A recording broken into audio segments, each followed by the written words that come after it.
still a lot of like decent value plays at shortstop available. Jed Lowry had a quietly very good year last year, and I'm kind of surprised he's ranked so low on Yahoo and in other places I've seen. Johnny Peralta coming off the steroid thing is a little awkward, but I mean, he had a good year last year too. I talked about Villar earlier, but yeah, I mean, there's some guys here more for leagues like AL only, NL only, or for leagues where you have to start a shortstop, a second baseman, and a middle infielder. In a league setup like this where there's just an infielder, you probably are going to try to get power from that position as opposed to just like middle infield type batting average, stolen base, like small amount of stolen base potential, small amount of home run potential. Like typically utility spots you want to go all or nothing, or just completely just good across the board. You're kind of solid all around contributor types, depending upon the rest of your team, of course. So let's look at pitchers.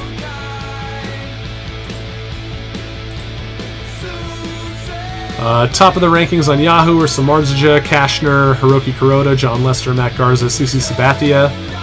A lot of those guys come with question marks. I'd be more inclined to maybe gamble on someone like Chris Archer, Sonny Gray, Clay Buchholz. Like even R.A. Dickey seems like a decent bounce-back candidate just because of the type of pitcher he is. Like as a knuckleball guy, you're gonna, there's gonna be a lot of variance from year to year as far as what that guy's final statistics look like. I mean, even from game to game, and that's something you have to know going in when you draft him. But it's worth considering. Let's see. So we just lost Richard. He's going to take off, so I think he's going to go on auto pick.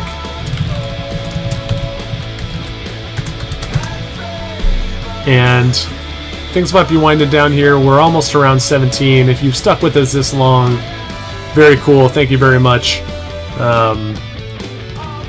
Lots of different ways this could have gone, and it's gone pretty well, I think. I like the team that I've drafted. I think other people are excited about their teams.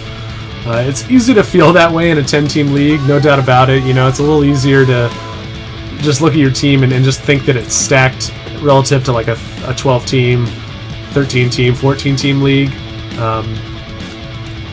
Kind of looking at this squad that I have, obviously starting pitching is a concern, but I knew that was going to be the case going in. What's more concerning to me is that lack of speed. I tend to draft more players that have kind of like 2020 type potential early in drafts, and I didn't do that necessarily this time around, and I might, like, this squad might pay for that in the long term. But I mean, you never know. You never know if like this is the year that like Jay Bruce steals 15 bags or something kind of out of nowhere, or Victorino gets back to stealing like 30, something like that. Let's kind of recap some more of the picks here. After Bogarts went Ryu, Profar, Brad Miller, Sonny Gray, Norichika Aoki, Chris Archer, Kristen Yelich, Jim Henderson. So now's the time of the draft where people are starting to like just go in on upside. They're drafting, guys like Yelich, or Yelich. Again, pardon me if I'm pronouncing any of these words wrong, but yeah, just a lot of guys who can do a lot of good if things break the right way. If they get the playing time, or if they don't strike out too much. In the case of Yelich, Matt Wieters and Bobby Parnell were just selected. But apparently Justin Klein is not happy with his team. Let's take a look at that and see what maybe he doesn't like about it. He led off with Chris Davis and Edwin Encarnacion. I mean, that's a solid start. Batting average risk regardless, but who else has he got? He's got Luke Roy, Chris Davis, Jason Kipnis, Encarnacion, Bogarts, Anthony Rizzo, Rios, Kemp Hayward, and in pitcher he has Chris Sale, Matt Latos, Gio Gonzalez, Chris Medlin as the starters, Aroldis Chapman. He has Michael Wacha as well as a starter. He has Chapman and David Robertson as closers. I mean, this doesn't seem like a bad squad to me. Again, maybe a bit of a stretch on Bogarts is the only big one for me. And I guess you're taking on risk with Kemp and Hayward. But I don't know, it seems solid enough. And I really like Chris Sale. I mean, there's a chance he's the best starting pitcher at the end of the season. All respect to Kershaw, Wainwright, and Darvish, and all those guys. I mean, Sale has that potential, and you get him however many rounds later, you know? Okay, who else was just taken? Justin Masterson, Brandon Moss, and 2 more picks before I come up here. The stolen base, problem of this team is something I need to address finally. I could take a starter here as well with one of the picks, and I very well might do that, but I also might just continue to wait. Catcher, Wilson Ramos is a guy I like. Evan Gattis is another guy I like. But I wouldn't mind just waiting for Jason Castro or Yan Gomes. Or like I said before, Carlos Ruiz. Let's go back to all batters, though, and take a look at who we're seeing here. Yep, there goes Samardzija.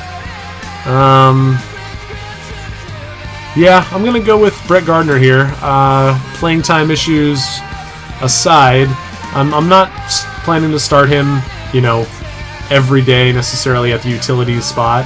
But when he plays, hopefully he'll steal enough bases to give me a little bit more relevance in that category. Going back to pitchers here just to kind of size up what's going on.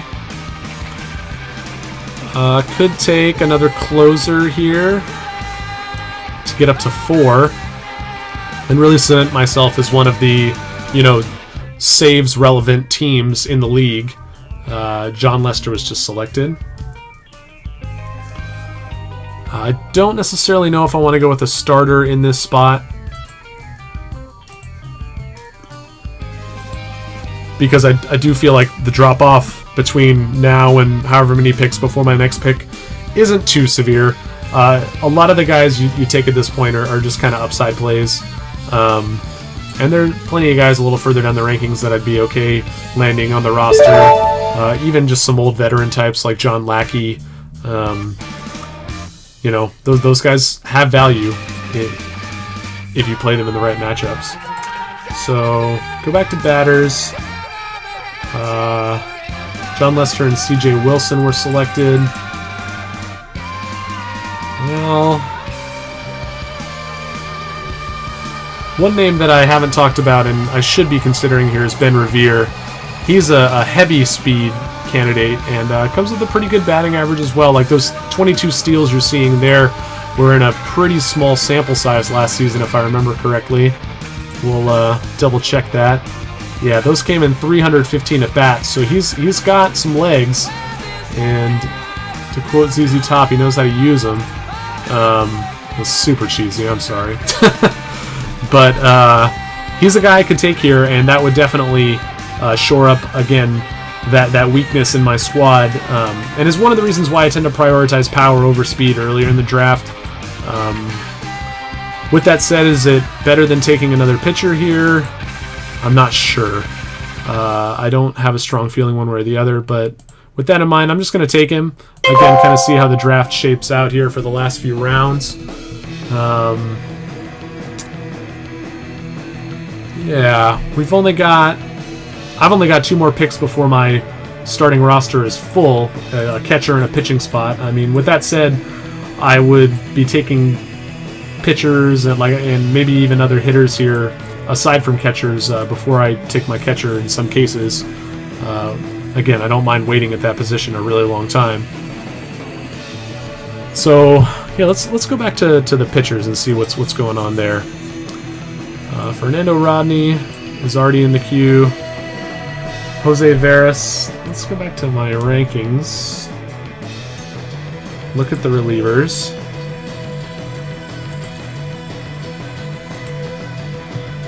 Kind of see where we're at, who's still potentially available. Nate Jones, Jim Henderson is gone. John Axford, who figures to close for the Cleveland Indians, is still available. Tommy Hunter for Baltimore, which is weird to think about, former starter, but I mean, a lot of great closers were former starters. And who else are we looking at here? LaTroy Hawkins, probably the favorite in Colorado, but Rex Brothers has got to be on the radar too. I don't feel good about that either way.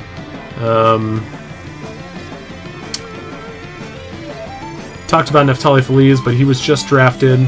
So after I took Revere, the next picks were Victor Martinez, Adam Eaton, Alexi Ramirez, Neftali Feliz, Fernando Rodney, Daniel Murphy.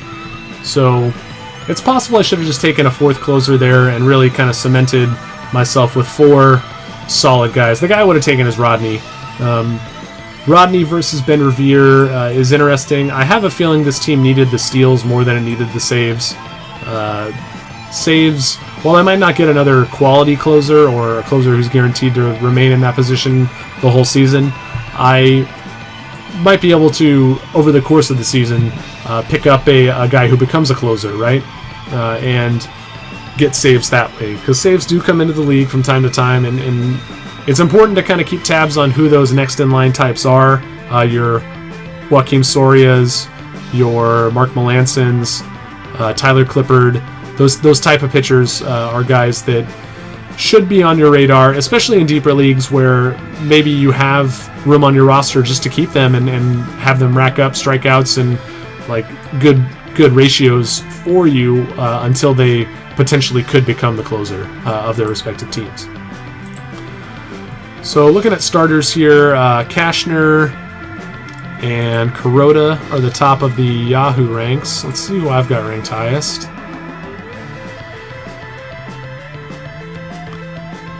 I am looking at guys like, let's see, Clay Buchholz and Sonny Gray available. I think I mentioned him earlier. I think he got taken. Zach Wheeler was just picked. That's a really nice value play. Kuroda is on towards the top of my rankings at this point. Then Beachy. Archer, Doug Fister, who I'm pretty sure has been selected already. And yeah, kind of digging a little deeper at some of these same guys. Garza, Sabathia, Lance Lynn, AJ Burnett. Same old cast of characters. Looks like Justin Klein has taken off. Thanks, Justin. Appreciate you helping out. And maybe after the 20th round here, we'll call it a day and shut down the stream. We got enough auto drafters at this point to kind of illustrate that it's basically, yeah, it's team need more than anything else. You're not seeing a whole lot of relative value compared between players because everybody drafted differently means that everyone's team needs something else at this point. There's definitely some overlap, and this is where you can gain a lot of advantage in a draft if you've done your homework, if you know where the best values are. That's stumbling over my words, getting tired. That's one way where you can just get a lot of value at this point in the draft. Sorry to repeat myself, but yeah. Let's talk more about what this team needs. We can focus on that. This team needs pitching. The offense is pretty set. The catchers available are not super thrilling, although I do like Ramos and Gaddis. I would not be taking either with this first pick because Jason... oh wow, he took Sal Perez when he had McCann. Okay, I mentioned that probably wasn't a possibility, but he did it anyway. Interesting. I'll have to ask him about why he did that after the draft. Or Jason, if you're listening, let us know. That's interesting to me. Anyway, back to the lecture at hand. Starting pitchers available. I don't know where I have Cashner relative to these other guys. I think he's a little further down. Yeah, he's pretty high in the Yahoo ranks. He does post pretty good numbers. I'm pretty sure Buchholz is my highest rated guy, and he's the guy I'm going to take here. Going to continue to work on this pitching staff.